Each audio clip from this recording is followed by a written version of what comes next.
This is a Paludarium. A Pollenarium is an aquarium with a low water line that usually has a combination of hardscape materials and plants to fill up the space above the water. For my Pollenarium, I wanted to stick with the nature aquarium style as I have many different ferns, mosses, and even some bucephalandra in the aquarium for plants. My aquarium for this Pollenarium is an 88 Cube Garden 30W. The tank can hold 3 gallons of water, but since my water line is not even halfway full, there's probably under 1 gallon of water in the tank.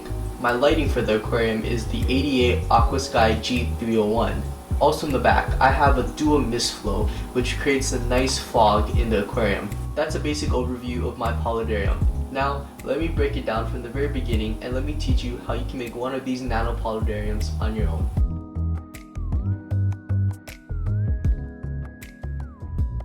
Now let's start off with what you would need for a Paludarium like this. You would want a tank, preferably this shape, or you can make it a little bit taller as you want to have room for space above for your hardscape and plants. Aquariums that I don't recommend for Paludariums are bookshelf aquariums or aquariums that are very long that don't have much height. Next, you want to have your light.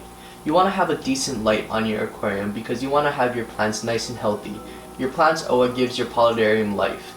The light that I have on the aquarium that I mentioned earlier was the 88 Aquascaping G301. 88, in my opinion, creates some of the best lights for planted aquariums. Another brand that makes very good lights is Twinstar. If you decide to only do low-tech plants, you can probably get away with a light that isn't as bright. Next is substrate. The type of substrate for your Paludarium is completely up to you, and it depends on what types of plants that you want to grow inside the water. In my Paludarium, I have 88 Amazonia Fine. I decided to not have any completely submerged plants for this aquarium. If I do decide to add any, it probably will just be some mosses. I planted my bulbitis and my java fern in the water and the leaves are sticking above it. Even though the Amazonia is not being used for any plants, it still looks great as it mimics the flora of a forest, stream, or river.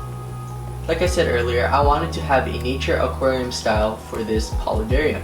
For our base layer, I have some river stones that I collected from outside of my house, and for the main hardscape, I have a nice spiderwood piece that I got at my local fish club auction. For your Paludarium, you don't have to specifically do a nature aquarium style Paludarium. In fact, you can use many different types of rocks, wood, and hardscape pieces to make your tank look amazing. Finally, the optional accessory for this aquarium is the mister. Not all Paludariums need to have a mister, but I wanted to have a nice fog feature for mine. What makes a mister really great for a Paludarium is that it keeps aquarium plants above water moist. That's why I can have my aquatic mosses, ferns, and bucephalandra outside of the water. Without the mister or the fog, these plants will dry out.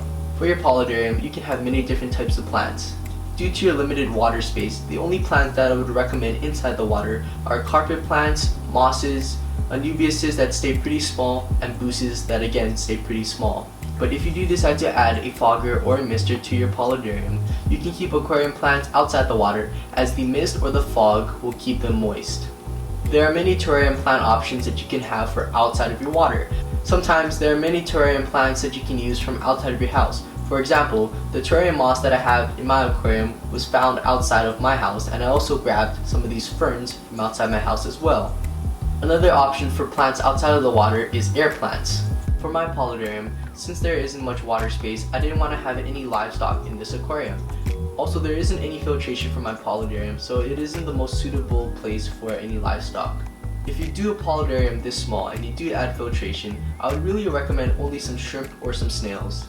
Alright, so you have everything you need. Now let's set up the aquarium. If you did decide to get a mister, build your aquarium around that. Place your mister where you want to have it. Normally, you will want to have your mister in the back. I prefer to have it in one of the back corners. I have mine in my back right corner. Please note, for most misters, the higher that you place the mister, the higher that your water level will need to be.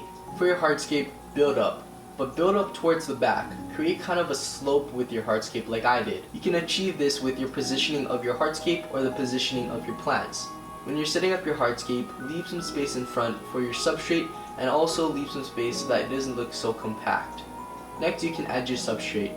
If you want to add substrate before you set up the hardscape, you can do that as well. If you have a mister, I would test it right now. Now you can see how much mist is coming out, and now you can determine where you want to put your aquarium plants. Next, it's time to add the plants. For terrarium plants or plants that don't need to stay moist, I would keep those more up. If you don't have a mister, don't put any aquarium plants above water unless you know that their species can handle it.